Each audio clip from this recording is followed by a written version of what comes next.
श्लोक 5 का सरल अर्थ है। दुर्योधन अपनी सेना के सामने खड़े महान योद्धाओं का वर्णन करते हुए कहता है कि हे आचार्य श्रेष्ठ, पांडवों की ओर से दृष्टकेतु, चेकितान, पराक्रमी, काशी नरेश, पुरुजित, कुंती भोज और श्रेष्ठ पुरुष सेव्य जैसे वीर योद्धा युद्ध के लिए उपस्थित है। इस श्लोक से मिलने वाली शिक्षा। प्रथम शिक्षा, योग्य लोगों का सम्मान करना चाहिए। शत्रु पक्ष में होने पर भी दुर्योधन इन योद्धाओं की वीरता को स्वीकार करता है। द्वितीय शिक्षा, ताकत को कभी कम नहीं आके किसी भी परिस्थिति में सामने वाले की क्षमता का सही आकलन करना आवश्यक है। शिक्षा 3, सफलता के लिए मजबूत सेना का चयन जरूरी है। पांडवों की शक्ति केवल अर्जुन और भीम नहीं थे, बल्कि उनके साथ अनेक वीर योद्धा भी थे। इस श्लोक से मिलने वाला संदेश। यह श्लोक हमें सिखाता है कि किसी भी लक्ष्य या संघर्ष में सफलता केवल एक व्यक्ति के बल पर नहीं मिलती। योग्य, साहसी और समर्पित साथियों का सहयोग सफलता की नींव मजबूत करता है। साथ ही हमें अपने शत्रु की क्षमता का भी सम्मान करना चाहिए।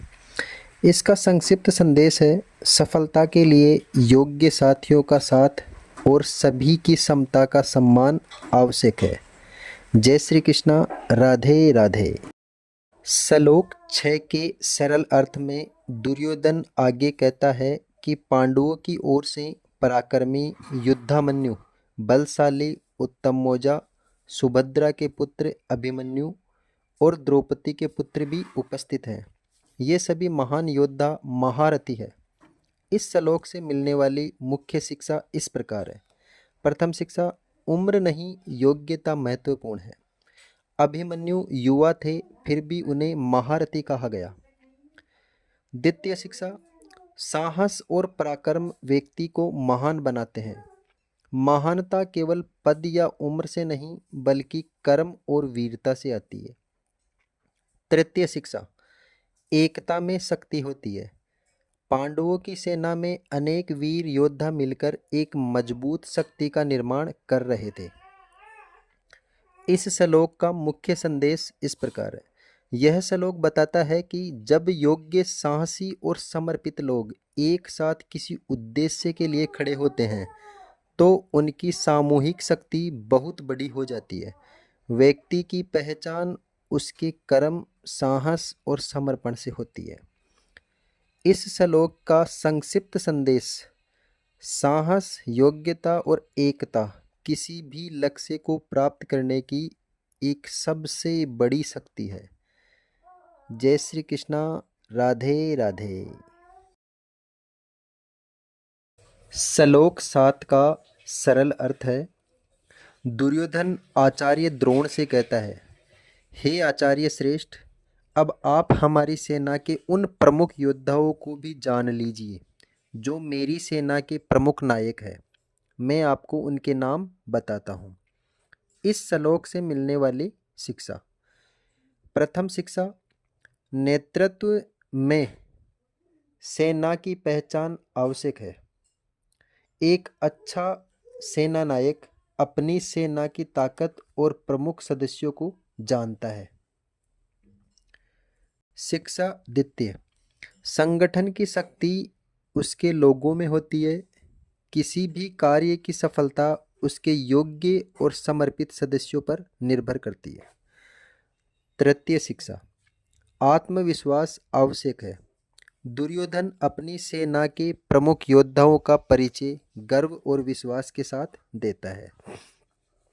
इस श्लोक का मुख्य संदेश। यह श्लोक सिखाता है कि किसी भी लक्ष्य को प्राप्त करने के लिए अपनी सेना में सहयोगियों और उनकी क्षमताओं को पहचानना तथा उनका सम्मान करना महत्वपूर्ण है। मजबूत नेतृत्व हमेशा अपनी सेना की विशेषताओं को समझाता है। संक्षिप्त में संदेश है, सफल नेतृत्व वही है जो अपनी सेना की ताकत को पहचान कर उसका सही उपयोग करे। जय श्री कृष्णा। राधे राधे। श्लोक 8 का सरल अर्थ है, दुर्योधन आचार्य द्रोण से कहता है, हमारी सेना में आप स्वयं पितामह भीष्म, कर्ण, युद्ध में सदैव विजयी रहने वाले कृपाचार्य अश्वत्थामा, विकर्ण तथा सोमदत्त के पुत्र भूरिश्रवा जैसे महान योद्धा उपस्थित है। इस श्लोक से मिलने वाली शिक्षा इस प्रकार है।